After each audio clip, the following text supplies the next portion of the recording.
রিতমায়ের প্রেম কথা লিখেছেন রিক্তা ইসলাম মায়া। পর্ব ২৩। উতলা মনে সুস্থিরতা নয়, অস্থিরতার প্রকাশ মিলে। মায়ার ক্ষেত্রেও তাই। তীব্র অস্থিরতায় কোচিং ক্লাসে মন ঠেকাতে পারছে না। কেমন নিশ্চল চোখে তাকিয়ে আছে হোয়াইট বোর্ডের কালো লেখাগুলোর দিকে। একের পর এক লেসন বোঝাচ্ছে টিচার, আর মায়া শুধু সেদিকে অন্যমনস্ক হয়ে তাকিয়ে। পাশেই জুই, শ্রেয়া, নাদিয়া বসে, সবার মনোযোগ হোয়াইট বোর্ডের লেখার উপর। থমথমে পরিবেশে উপস্থিত টিচারের লেসন বাক্যের শব্দ ছাড়া ক্লাসে কোথাও টুর শব্দ পর্যন্ত নেই। এমন নীরবতার মাঝে হুট করেই উঠে দাঁড়ালো মায়া। অধ্যয়নরত শিক্ষককে উদ্দেশ্য করে বলল, স্যার, আমার অসুস্থ লাগছে, আমি বাসায় যাব। মায়ার হঠাৎ কথায় ক্লাসে উপস্থিত সকল স্টুডেন্টের নজর পড়ল মায়ার উপর। ততক্ষণে হোয়াইট বোর্ডে লেসন বোঝানো অধ্যয়নরত রহমান সাহেবও ঘাড় ঘুরিয়ে তাকালো মায়ার দিকে। মায়া তখন অসুস্থ মুখভঙ্গিতে তাকিয়ে। জুই, শ্রেয়া মায়ার দুপাশে বসায় ওকে খোঁচালো। কি হয়েছে আকার ইঙ্গিতে জানতে চাইল। মায়া তেমন কিছুই বলল না, আর না তাকালো ওদের দিকে। এক রোখা দৃষ্টিতে তাকিয়ে রইল রহমান সাহেবের দিকে, বেরিয়ে যাওয়ার সম্মতি পাওয়ার আশায়। হালকা ভ্রুকুচকে মায়াকে দেখল রহমান সাহেব। মায়াকে অসুস্থ মনে হয় তিনি প্রশ্ন তুলে জানতে চাইল, কি সমস্যা? মায়ার হট তৎক্ষণাৎ মায়ের তৎক্ষণাৎ উত্তর আসলো ক্লান্তিতে, স্যার, আমার খারাপ লাগছে, বেশ অসুস্থ ফিল করছি, ক্লাসে মনোযোগী হতে পারছি না, দুর্বলতা কাজ করছে শরীরে। মায়ের অসুস্থতা নিয়ে আর ঘাটালো না রহমান সাহেব। সহজ গলায় সম্মতি দিল মায়াকে যাওয়ার। আচ্ছা, যাও। স্যারের পারমিশন পেতেই মায়া বই খাতা গুছিয়ে কাঁধে ব্যাগ চড়িয়ে বেরিয়ে এলো স্যারকে সালাম দিয়ে। জুই তখনও ক্লাসে বসে সন্ধিহান দৃষ্টিতে মায়ার যাওয়ার দিকে তাকিয়ে। হুট করে মায়ার কি হলো বুঝতে পারল না সে। মায়া অসুস্থ হলে জুইকে কেন বলল না এতক্ষণ? কেন বা মায়া অসুস্থ অবস্থায় জুইকে সঙ্গে না নিয়ে একা চলে গেল? কিন্তু মায়াকে দেখে জুইয়ের মনে হচ্ছে না সে অসুস্থ। দিব্যি হেঁটে চলে যাচ্ছে। এমনকি যাওয়ার পূর্বে জুইকে একটু বলে পর্যন্ত গেল না। কিন্তু কেন? জুই বুঝল না মায়ার মন খারাপের বিষয়টি। শুধু মায়াকে ক্লাস উঠে বেরিয়ে যেতে দেখল। কোচিং ক্লাস শেষ হতে আরও 1 ঘন্টা বাকি। আপাতত এই 1 ঘন্টা জুই বাকি ক্লাসগুলো শেষ করে নিক, তারপর না হয় বাসায় গিয়ে জেনে নেবে মায়া আজ ক্লাস না করার কারণটি। এমনিতেও মায়ার হাবভাব ভালো না।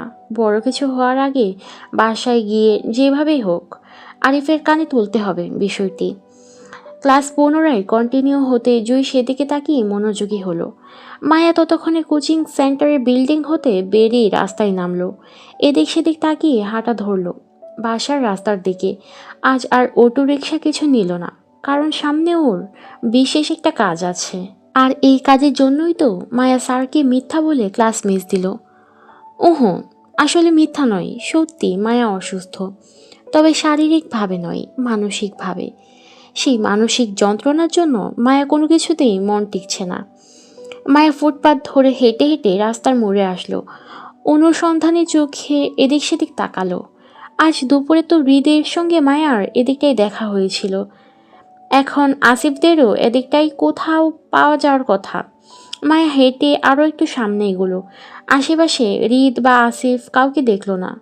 যে রেস্টুরেন্টে মায়া দুপুরে বসে হৃদের সঙ্গে কথা বলেছিল সেখানটায়ও হৃদ বা তাদের লোকদের দেখা পেল না। মায়ার হতাশায় বুক ভারী হলো। মনে মনে আরও একবার মায়া নিজেকে শুধালো, এই ভেবে যে তখন মায়ার ওইভাবে হৃদের কথায় রেগে গিয়ে রিয়েক্ট করা উচিত হয়নি। মায়া তো শুরু থেকেই জানতো হৃদ খান যে তেরা স্বভাবের, মায়াকেও অপছন্দ করে। এমন অপছন্দের মানুষকে সাহায্য করতে গিয়ে যে হৃদ খান মায়াকে একটু আধটু অপমান করবে, সেটা মায়ার মাথায় আগেই রাখা দরকার ছিল। তাছাড়া প্রয়োজনটা মায়ার ছিল, হৃদের নয়। তাই ব্যবহারের নমনীয়তা মায়ার মাঝে রাখা দরকার ছিল, হৃদ খানের কথাই রেগে না গিয়ে। ভুল মায়ার হয়েছে, সাহায্য মায়ার দরকার হৃদ খান থেকে। এখন মায়া হৃদ খানকে সরি বলে আবারও সুন্দর করে বুঝিয়ে বলবে মায়ের নিখোঁজ স্বামীকে খোঁজা কতটা দরকার। এই জন্য তো ক্লাস মিস করে হৃদের সঙ্গে দেখা করতে বের হলো সে। মায়া আবারও ঘাড় ঘুরিয়ে এদিক সেদিক তাকালো অনুসন্ধানী চোখে। আশেপাশে কাউকে দেখতে না পেয়ে আরও একটু সামনে এগোলো। দৃষ্টি তখনও মায়ার এলোমেলো হৃদকে খুঁজতে। কিন্তু হঠাৎই দেখা হলো সিনিয়র ভাই রাকিবের সঙ্গে। মূলত রাকিব রাস্তা পার হয়ে এদিকটায় আসছিল কোচিং সেন্টারের উদ্দেশ্যে, কিন্তু পথিমধ্যে মায়াকে দেখায় সে মত বদলে কোচিং সেন্টারের দিকে না গিয়ে মায়ের পথে এসে দাঁড়ালো। এগিয়ে আসতে আসতে মায়াকে কুশলাদি বিনিময় করে জানতে চাইল, ভালো আছো মায়া? অন্যমনা হয়ে হাঁটছিল মায়া। রাকিবের কণ্ঠস্বর পেয়ে চোখ তুলে তাকাতে দেখলো রাকিবের হাসি হাসি মুখখানা। মায়ার অস্বস্তি হলো, তারপরও সৌজন্য বজায় রেখে অল্প হেসে বলল, জি ভাইয়া ভালো। আপনি? এই তো ভালো, তোমাকে পেয়ে আরো ভালো হয়ে গেলাম। তা এই সময়ের কোচিংয়ের বাহিরে কি করছো? তোমার তো ক্লাস চলছে মনে হয়। রাকিবের কথায় হাঁসফাঁস করলো মায়া। লোকটা সরাসরি মায়াকে আজকাল প্রেম নিবেদন করে বেড়াই, মুখের ভাষায় অন্তত তাই প্রকাশ হয়। মায়া ইতস্ততায় মিহিয়ে কাঁধে ব্যাগটা টেনে বলল, জি ভাইয়া ক্লাস চলছে। আসলে আমি একটু অসুস্থ ফিল করছিলাম, সেই জন্য স্যারকে বলে বাসায় চলে যাচ্ছি। মায়ের কথা শেষ হতেই উদ্বিগ্নতা দেখা গেল রাকিবের মাঝে। আগ বাড়িয়ে মায়ের কপালে হাত রেখে অসুস্থতা পরখ করতে গেলে মায়া দ্রুততাই পিছু হাঁটে। রাকিব সেদিকে তাকিয়ে একই উদ্বিগ্নতায় বলল, কি হলো মায়া, পিছিয়ে যাচ্ছ কেন? তুমি কি বেশি অসুস্থ? চলো ডাক্তারের কাছে যাই। রাকিবের অযথা কি আর দেখানোটা পছন্দ হলো না মায়ার। মায়াকে কেউ অকারণে অযাচিতভাবে সামান্য ছুঁয়ে দেবে সেটা মোটেও পছন্দ না। তারপরেও মুখ বাড়িয়ে রাকিবকে কঠিন বাক্য বলল না। এই এলাকার ছেলে, তারপর আরিফের সহপাঠী বন্ধু, আবার মায়া সিনিয়র, তাই মায়া কিছু বললে এখন ঝামেলা হতে পারে সেই ভেবে কথা বাড়ালো না। শুধু বিরক্তি চেপে রাকিবকে পাশ কাটিয়ে চলে যেতে চাইল, কিন্তু অধৈর্য রাকিব ফের মায়ের পথ আটকে দাঁড়িয়ে একই উদ্বিগ্নতা দেখিয়ে বলল, কি হলো, কোথায় যাচ্ছ তুমি? চলো আমার সাথে, ডাক্তারের কাছে যাবে। ভয় পেও না, আমি আরিফকে ফোন করে বলে দেব তুমি আমার সাথে আছো। বিরক্তিতে জেদ্দি গলায় বলল মায়া, ভাইয়া প্লিজ পথ ছাড়ুন, আমার কিছু হয়নি, ভালো আছি আমি। মায়ের কোচকানো চোখ মুখ দেখে রাকিব জানতে চাইল, তুমি কি আমার সাথে অসুস্থ বোধ করছো মায়া? মায়ের তৎক্ষণাৎ উত্তর, জি। আসসালামু আলাইকুম ভাবি, কোনো সমস্যা? রাকিব কিছু বলার আগেই গমগমে গলার সুর কানে আসলো দুজনের। মায়া রাকিব দুজনেই হালকা চমকে পেছনে তাকালো। দেখলো সুন্দর দেখতে একটা ছেলে দাঁড়িয়ে। ছেলেটির নাম রাহাত। রাকিব চিনে, হৃদখানে ছেলে পেলে হলো রাহাত। মায়াও চিনে রাহাতকে, তবে নাম জানে না। মায়ার সাথে রোজ সকাল বিকাল করে দেখা হয় রাস্তায়। তখন মায়াকে ভাবি ভাবি ডেকে কৌশলাদি জিজ্ঞেস করে। প্রথম প্রথম মায়া ভয় পেলেও একটা সময় বিরক্তি হতো আগ বাড়িয়ে ভাবি ডাকা নিয়ে, কিন্তু এখন আর বিরক্তি হয় না, বরং ভালোই লাগে এত দামড়া দামড়া ছেলেদের কাছে সম্মান পেতে। শুধু এরা নয়, রাস্তায় দেখা যায়, রাস্তাঘাটে, কলেজে, ক্যান্টিনে, সবখানে ছোট বড় সবাই মায়াকে ভাবি ডেকে সম্বোধন করে। এই জন্য এখন আর মায়া ওইভাবেই রিয়েক্ট করে না, বরং মায়া নিজেকে সেফ ফিল করে। মায়ার মনে হয় এই ছেলেগুলোর জন্যই মায়ের আশপাশটা সর্বদা নিরাপদ থাকে। কেউ মায়াকে অহেতুক বিরক্ত করতে পারে না।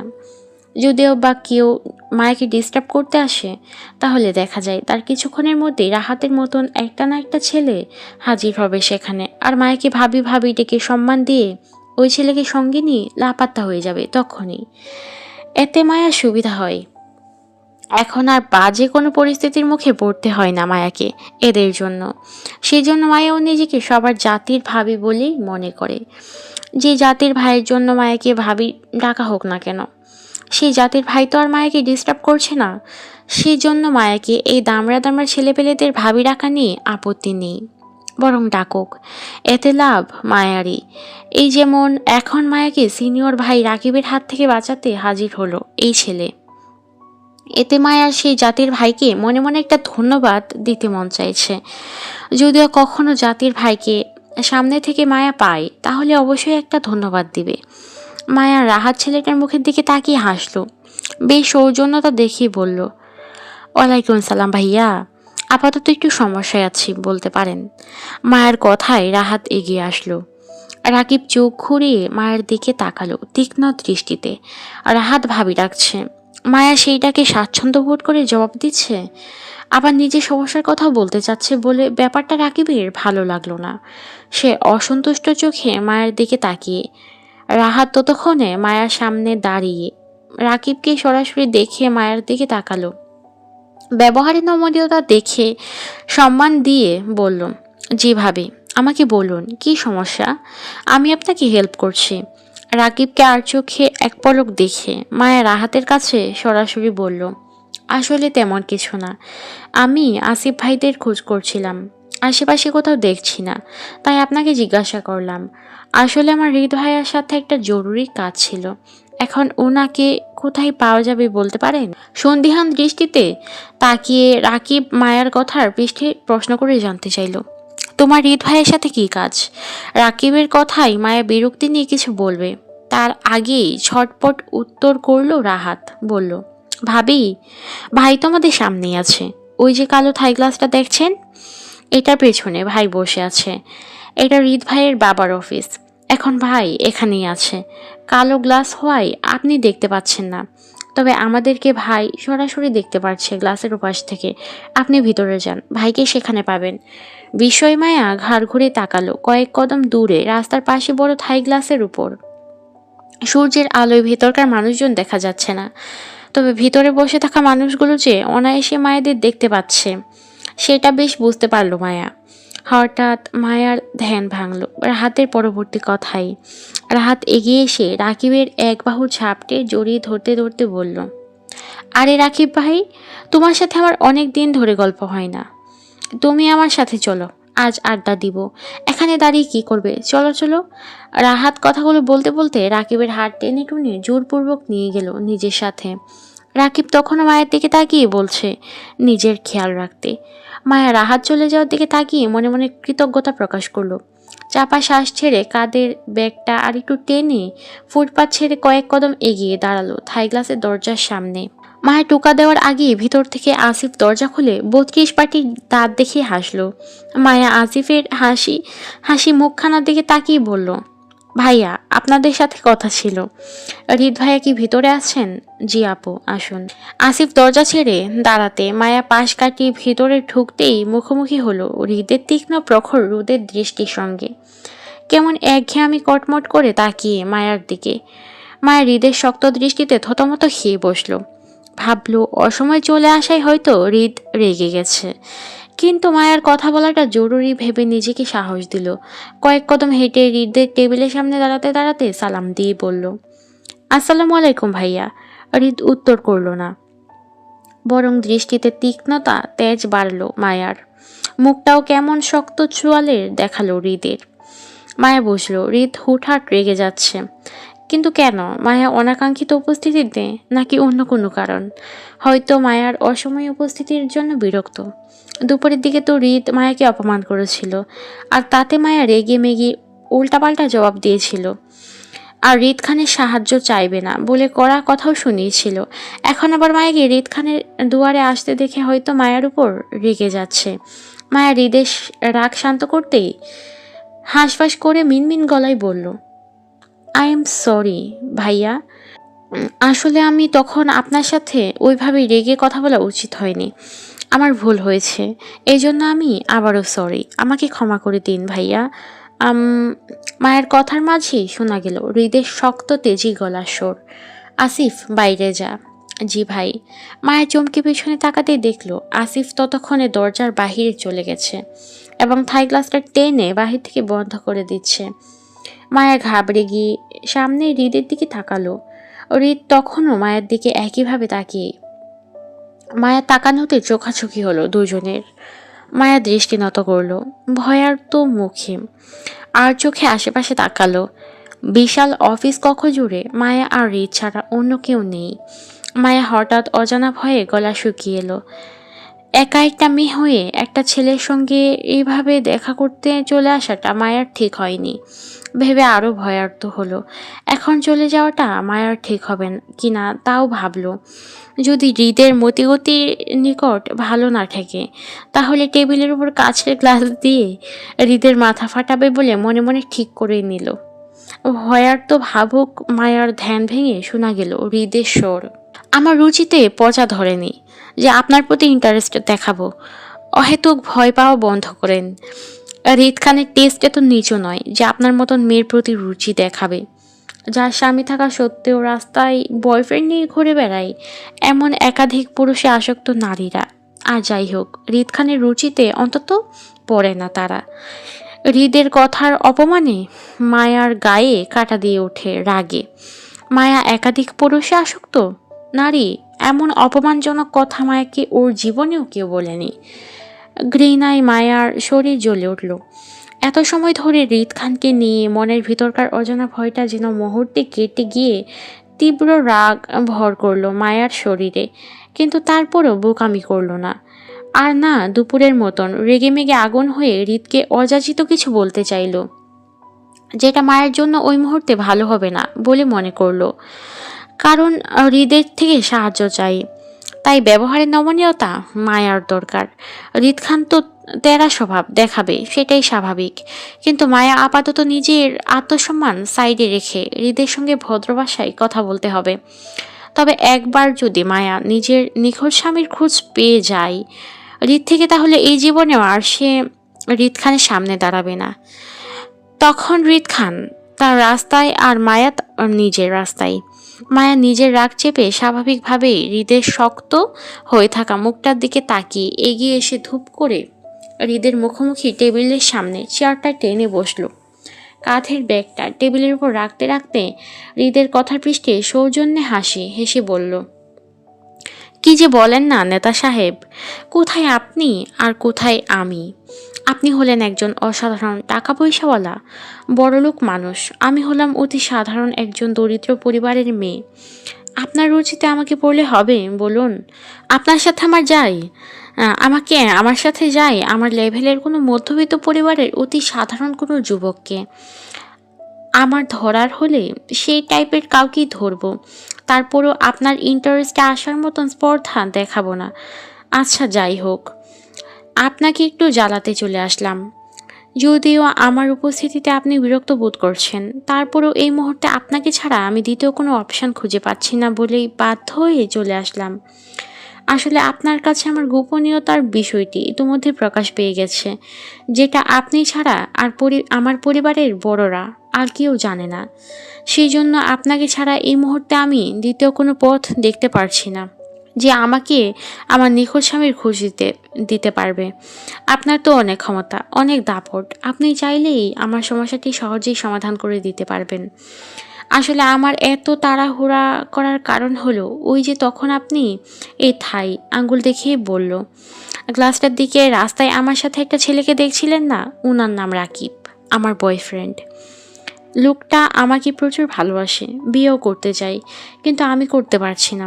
আসলে আমি আটকে আছি আমার অনাকাঙ্ক্ষিত বিয়েটার জন্য। স্বামীকে চিনি না, তাই তাকে ডিভোর্সটাও দিতে পারছি না। আর মেয়েদের তালাক না হলে দ্বিতীয় বিয়ে করা যায় না, সেটা তো আপনি জানেনই ভাইয়া। তাই প্লিজ আমার দুপুরের কথাগুলো আপনি মনে রাখবেন না। ছোট বোন বা বিয়ান হিসেবে মাফ করে দিয়ে আমাকে একটু সাহায্য করুন প্লিজ। আমার ওই লোকটাকে, মানে আমার সাথে যার বিয়ে হয়েছে, তাকে খুঁজে পাওয়া খুব দরকার। প্লিজ ভাইয়া, আপনি আমার প্রয়োজনটা বুঝে লোকটাকে খুঁজে দিন না। মায়ের কথাগুলো শেষ করতে করতে টেবিলের উপর থাকা গ্লাসটার দিকে তাকিয়ে এক চুমুকে সবটা পানি শেষ করে আওয়াজ তুলে টেবিলে রেখে ফের তাকালো হৃদের দিকে। মুহূর্তে চোখাচোখি হলো হৃদের শীতল দৃষ্টি জোড়ার সাথে। এতক্ষণে শক্ত রাগী চোয়ালটা আর নেই হৃদের, কেমন ঠান্ডা আর শীতল দৃষ্টি মিলে তাকিয়ে আছে মায়ের দিকে। মায়ের হৃদের হুটহাট মুড পরিবর্তন হওয়ার কারণটা বুঝলো না। লোকটা এই রেগে যায় তো এই শীতল, হৃদ হঠাৎ রেগে গেলে যাও বোঝা যায় এখন তাণ্ডব হবে, কিন্তু একদম শীতল হয়ে গেলে আরও ভয় লাগে। তখন মায়ার মনে হয় ঠান্ডা মাথায় হৃদ খান আরও ভয়ানক। এবার আল্লাহ জানে এই লোক মায়ের সাথে আবার উল্টাপাল্টা কিছু করে না বসে। ভালোই মায়ের ঝামেলাটা মিটে গেলেই কেটে পড়বে সে। এই হৃদ খানকে চিনে বলে জীবনেও দাবি করবে না, মুখোমুখি হওয়ার কথা তো দূর। এমনই স্বামী খুঁজে দিশে হারা হয়ে মায়া কতগুলো মিথ্যা কথা বলল রাকিব ভাইকে জড়িয়ে। এবার যদি হৃদ খান মায়ার মিথ্যা তাড়া দেওয়াটা বুঝে অন্তত ওর নিখোঁজ স্বামীর খোঁজটা এনে দেয়, তাহলে মায়া আর সামনে পড়তে চাইবে না এই হৃদের। প্রতিবারই হৃদ খানের অপমান ভীষণ গায়ে লাগে মায়ার। তাছাড়া মায়া এতদিনে এতটাও বুঝতে পারে না রিদ খানের মতো লোক কেন শুধু শুধু মায়ের পেছনে পড়ে মায়াকে অকারণে অপমান করে বেড়ায়? কি এমন শত্রুতা রিদ খানের সাথে মায়ার, যার জন্য এমন করে? কই জুই, শ্রেয়া বা অন্য কোনো মেয়েদের সাথে তো রিদ খানকে কথা বলতেও দেখে না, এমনকি মায়ার বোন জুই পাশাপাশি হৃদের আত্মীয়ও হয়। কই জুয়ের সাথে আজ পর্যন্ত রিদ খানকে দেখলো না মুখ খুলে একটা কথা বলতে। সেখানে শুধু মায়ার সাথে কথাও বলে, আবার অপমানিতও করে। আজব। জানে মারা পড়বে মনে হয়। ভাবুক মায়া ধ্যান ভাঙল হৃদের নিটোল খাপছাড়া কথায়। চমকে ওঠে, তড়াক করে তাকালো হৃদ খানের শক্ত শান্ত মুখটার দিকে। কে জানে মারা পড়বে? বিষয়টি বোধগম্য না হওয়ায় মায়া হৃদকে প্রশ্ন শুনল তখনই। কে মারা পড়বে? আপনার বয়ফ্রেন্ড। মানে? কেন? হৃদ মায়ার উত্তেজনার বাক্যে উত্তর করল না। অযাচিত কথা বলে মাথাটা গরম বানাতে চাচ্ছে না হৃদ। তার যা করার সে এমনি করে নেবে। এই মহিলাকে বলে আর লাভ নেই। বয়ফ্রেন্ড জুটি রাস্তায় দাঁড়িয়ে প্রেম করাটাও না হয় সে পরে দেখে নেবে। আপাতত এই মহিলাকে একা পেয়ে এই মুহূর্তে হাতছাড়া করবে না হৃদ।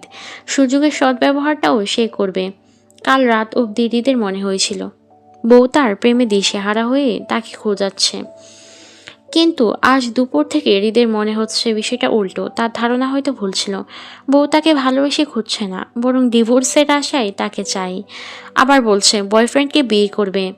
এই বিষয়টা যে হৃদের কোথায় গিয়ে আঘাত করছে সেটা কাকে বোঝাবে হৃদ? হৃদ মায়ের গতি বুঝতে চেয়ে আর শক্ত হলো না, বরং শান্ত আর গম্ভীর থাকলো। হুট করে বসার চেয়ারে গা এলি টেবিলের উপর থাকা ছোট কিউব বলটা হাতে নিয়ে খেলতে খেলতে প্রসঙ্গ পাল্টিয়ে মায়ের উদ্দেশ্যে বলল, আপনার স্বামীর খোঁজ দিলে আমার লাভ? আমি কি পাবো? হৃদের নির্দ্বিধায় আবদারে থমথমে খেয়ে গেল মায়া। খানিকটা লজ্জাও পেল। আসলেই তো, হৃদ খান কি আর মায়াকে এমনি এমনি ফ্রিতে কাজ করে দেবে? অবশ্যই কাজের বিনিময়ে লাগবে।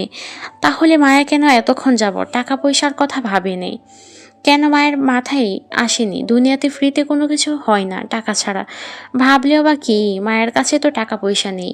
হৃদ যদি মায়াকে সাহায্য করতে চেয়ে মোটা অঙ্কের টাকা চায়, তাহলে মায়া কি করে দিবে? কিভাবে জোগাড় করবে এতগুলো টাকা? আমার কাছে তো এই মুহূর্তে টাকা নেই। তবে আপনি আমাকে বলুন কত দিতে হবে আপনাকে, আমি টাকা জোগাড় করে দিয়ে দেব দ্রুত। বাকির কাজ ফাঁকি। বাকি শব্দটা আমার ডিকশনারিতে নেই। যা দেওয়ার নগদে দিবেন, তারপর কাজ হবে। মায়া বেশ অসহায় বোধ করলো টাকা না থাকায়, সাথে অপমানও ফিল হলো। কত টাকা চাই হৃদের সেটাও মায়া বুঝতে পারছে না। তবে হৃদের মতিগতি বলছে সে অনেক টাকা চাইবে মায়ের কাছ থেকে। মায়া এত টাকা জোগাড় করবে কোথায় থেকে? কত চাই আপনার? আমার তো অনেক কিছুই চাই। আপনি কত দিতে পারবেন সেটা বলুন। আপনি বলুন। 2 লাখ। মায়া চমকে চোখ বড় বড় করে হৃদের দিকে তাকায়। এত টাকা মায়াকে বিক্রি করলেও পাওয়া যাবে না। সামান্য একটা লোকের তথ্য খোঁজার জন্য 2 লাখ টাকা চাইছে এই লোক। আল্লাহ! মায়া এতক্ষণে বুঝতে পারছে এসব নেতা ফেতাটা শুধু মায়ার মতন অসহায় মানুষের দুর্বলতার সুযোগ নিয়ে টাকা উসুল করে টাকার পাহাড় বানাচ্ছে, আর কিছু না। সামান্য একটা মানুষের তথ্যের জন্য কেউ এত টাকা চায়? এত টাকা আমাকে বিক্রি করলেও পাওয়া যাবে না। আমি কিনবো। আপনাই হবেন বিক্রি আমার কাছে? হৃদের আপত্তিকর কথায় মায়া থমথমে খেয়ে বসে। হৃদের তীক্ষ্ণ দৃষ্টি এড়াতে হাঁসফাঁস করে মায়া ফের আপত্তি জানিয়ে মিনমিনিয়ে বলল, আমার কাছে এত টাকা নেই, আপনি কমিয়ে বলুন। হুম, কমানো যাবে না। 2 লাখই লাগবে আমার। তবে আপনাকে একটা পরামর্শ দিই, 2টা কিডনি দিয়ে কী করবেন? স্বামীর জন্য একটা কিডনি আমাকে দিয়ে দেন, আমি সেটা বিক্রি করে দেই। আমার 2 লাখ টাকাও আসবে, সাথে আপনিও আপনার নিখোঁজ স্বামীর তথ্য পেয়ে যাবেন। কি বিক্রি করবেন স্বামীর জন্য নিজের একটা কিডনি? হৃদের কথায় ভাবুক হলো মায়া। কথাগুলো বেশ যুক্তিসঙ্গত মনে হলো মায়ের কাছে। মায়া আসলে 2টা কিডনি দিয়ে কী করবে? একটা কিডনি বিক্রি করে দিলেই তো সমস্যার সমাধান হয়ে যায়। তাছাড়া একটা কিডনি দিয়ে তো মানুষ স্বাভাবিকভাবে চলতে পারে, সেক্ষেত্রে মায়াও বাঁচবে। কিন্তু কথা হলো একটা কিডনি দিয়ে মানুষ বাঁচে কতদিন সেটাও তো মায়া জানে না। মায়ার আগে সেটা জানতে হবে, তারপর বাকি সব কিছু। মায়া বেশ ভাবুক হয়ে প্রশ্ন করলো হৃদকে, আচ্ছা একটা কিডনি দিয়ে মানুষ বাঁচে কতদিন? মায়াকে নিজের কথার জালে ফাঁসাতে পেরে হৃদ বাঁকা হাসলো। তীক্ষ্ণ চোখ ঘোরালো মায়ার ভাবুক চেহারার দিকে।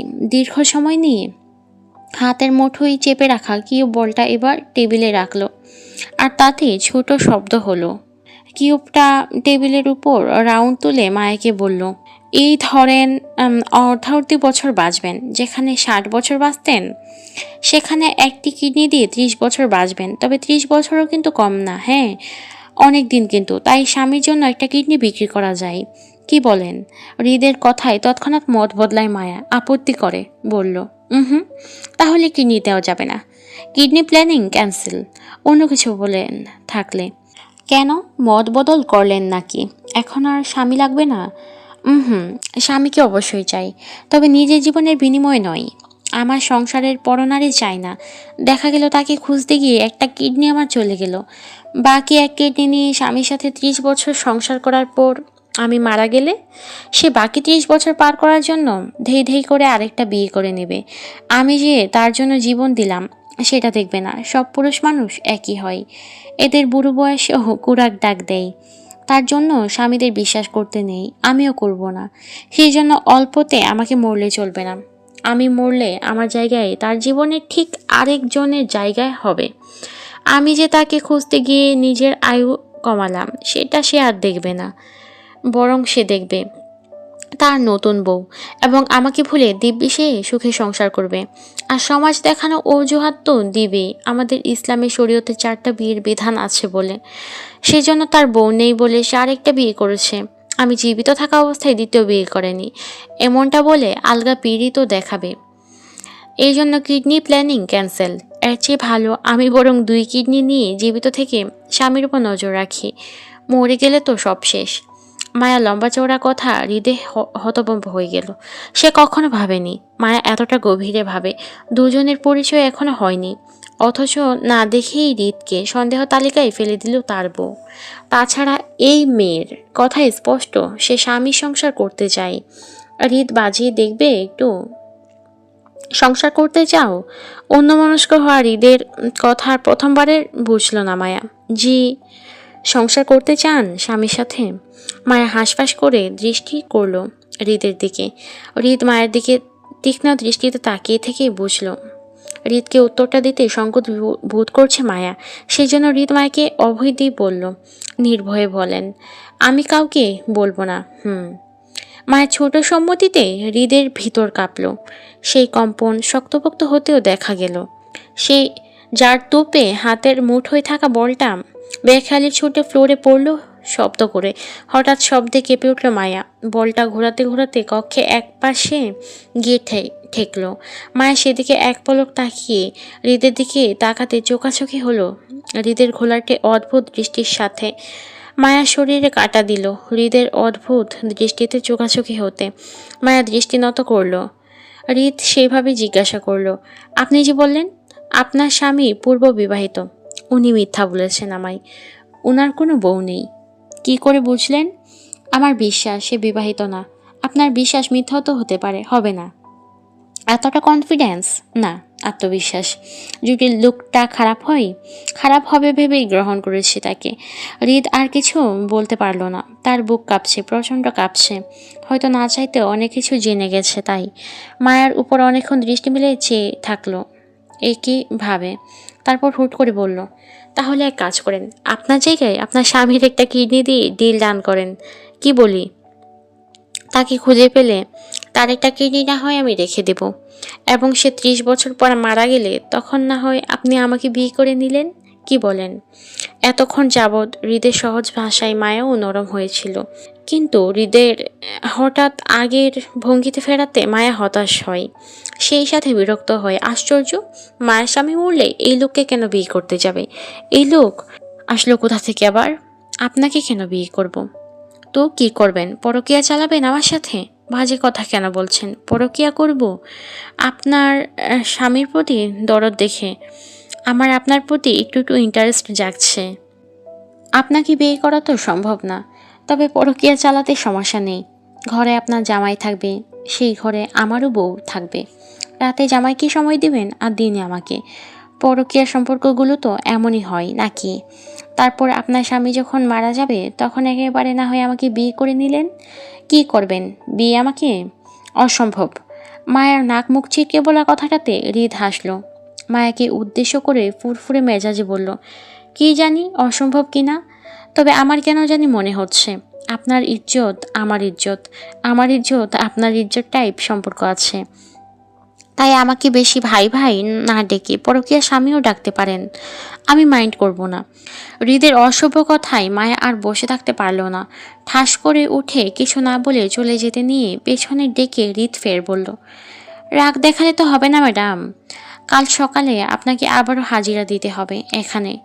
যদি স্বামীর খোঁজ পেতে চান তবে একা আসবেন অবশ্যই। শেষ হলো হৃদমায়ের প্রেম গাথার পর্ব 23। আমি আসলে আন্তরিকভাবে দুঃখিত, আমার হয়তোবা অনেক জায়গায় একটু ভুল ত্রুটি হয়েছে বলাতে, অথবা সুন্দর করে বলতে পারিনি। আসলে আজকে এই গল্পটা আমাকে 3বার পড়তে হয়েছে, মানে অর্ধেক পড়ার পর কেটে যাচ্ছিল, প্রবলেম হচ্ছিল বা আমার খেয়াল থাকছিল না, তাই ভয়েসটা কেটে যাচ্ছিল। আর আমি নিজেও অসুস্থ, প্রায় 6-7 মাস পর ভয়েস দিলাম। এখন আবার ইনশাল্লাহ রেগুলার ভিডিও দেওয়ার চেষ্টা করব। এইটা আমার একটা শখের কাজ, আর শখের কাজ থেকে দূরে থাকলে কখনোই ভালো থাকা যায় না। অ্যান্ড আপনারা সবাই ভালো লাগলে অবশ্যই লাইক কমেন্ট করবেন, এতে আমি ইন্টারেস্ট পাবো, অনুপ্রাণিত হব। ধন্যবাদ।